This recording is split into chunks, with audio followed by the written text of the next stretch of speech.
Today I'm going to show you how to make delicious Japanese sticky ribs, and these are also known as izakaya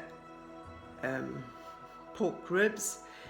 And an izakaya in Japan is a pub and where you go to have fun and hang out with your friends, and while you're there and drinking lots, you need to have a great finger food, and these ribs are an excellent finger food. So if you're planning on entertaining and you want to offer your guests a snack to eat that they will really enjoy, then you need to watch this video to see how to make Japanese izakaya ribs.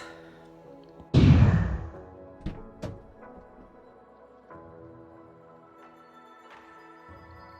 went on a shopping trip to Sweden and they had these pork ribs on special for just, what was it, 44.90 Swedish krona a kilo, which is actually really cheap. That's like, about $4 a kilo, if that. And so I said, just give me the ribs, not realizing that it's actually 6.5 kilos of ribs. But what I'm going to do is I'm actually going to cut part. I'll show you. I'm going to cut part of it off, which I will be using a lot of the fat when I make sausages. So I'm going to put that aside for my sausages. As you can see, there's a lot of meat on this, so I'm going to cut them up, and as I said before, a lot of this meat part with the fat I'm actually going to be putting aside to mince up to use when I make sausages. But the actual ribs, I'm going to separate them because it's going to be easier to cook up when I give you the recipe for that. I actually quite enjoy working with meat. Maybe I should have become a butcher. So besides the pork ribs, these are the ingredients you are going to need. You're going to need half a cup of water. You're going to need a quarter cup of red wine. You're going to need a quarter cup of sugar. And you're going to need one star anise. You're going to need a third of a cup of soy sauce. You are going to need 4 garlic cloves, which are going to be finely chopped, 1 onion finely chopped, a chili finely chopped, some slithers of ginger, 1 celery stick finely chopped. You're going to need 2 tablespoons of honey, and you are going to need 2 tablespoons of tomato puree, and you're going to need 1 teaspoon of black pepper, and you are going to need, let me just look at 2 tablespoons of vinegar. When I was in Japan, I managed to get the proper Japanese rice vinegar, so I'll be using that. All these amounts will be listed in the description below. So as you can see, I have separated the rack of ribs into individual ribs. I've left just a little bit of fat on it. I've taken quite a bit of the fat off, which I will, as I said before, will use in my sausage making. I've got, from the pieces I've cut off, I've also got like a nice big piece here of belly fat, so I will be able to do a nice pork belly roast as well. So from this one rack of ribs, I'm actually getting quite a lot out. So these are all the ribs that I managed to get. And then the other, as I said, for sausage making and roast pork belly. So the next thing that you're going to do is you're going to get a wok ready. And I'm going to put in 1 tablespoon of cooking oil and 1 tablespoon of sesame oil.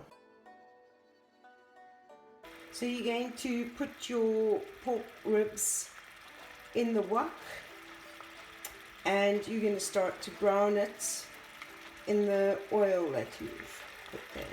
As you can see, the ribs are starting to brown nicely. I've just turned them over and I'm going to start preparing my mixture that I'm going to pour over and to let it caramelize a little bit. It's nicely browned on both sides. You are going to add in the chopped ginger, garlic, onion, and sprinkle the sugar on it. Oh, and the chili as well.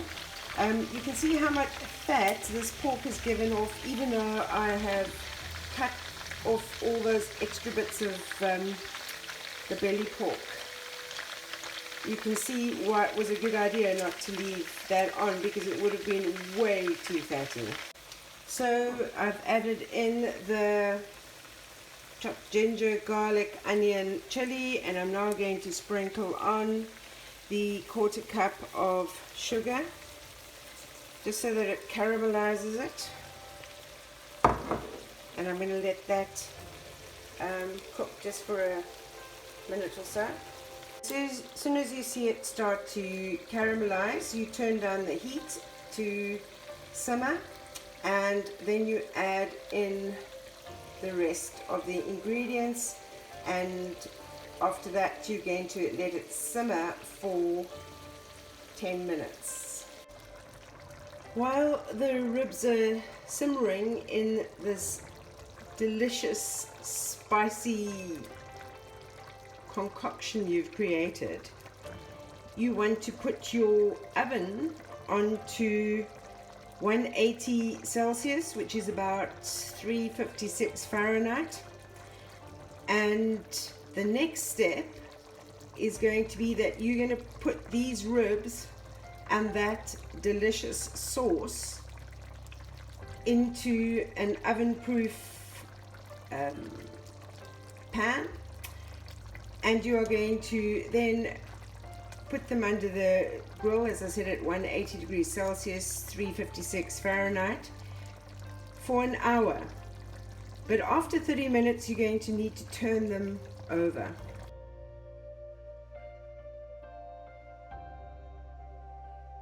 Okay, so I've just taken them out of the oven after an hour. I did turn them after half an hour. And now it's time to taste them. But they definitely are looking good.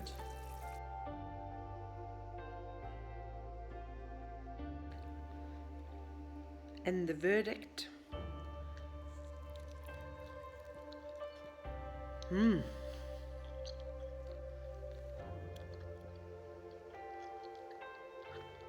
Finger licking good.